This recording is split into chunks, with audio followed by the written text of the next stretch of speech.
Hola amigos, ¿cómo están? Sean bienvenidos a un nuevo vídeo de esta temática. De igual manera, antes de ver el vídeo, dale like, suscríbete para más contenido así y activa la campanita.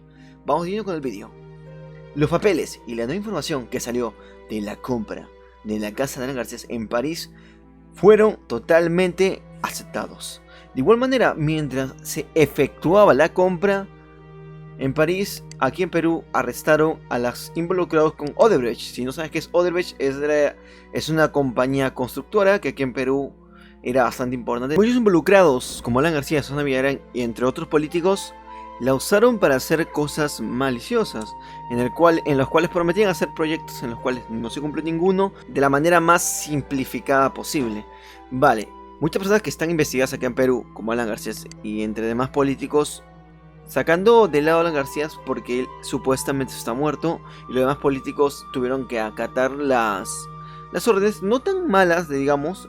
El Susana Villarán es un 18 meses de detención, pero joder chico, no es tanto. Y Alan García pues está muy tranquilo de vida en su casa en París. Ya sabes, con el dinero que tiene guardado en las Islas Caimán. Sin nada más que decir, me despido, soy Nadix, nos vemos en un nuevo video, bye bye.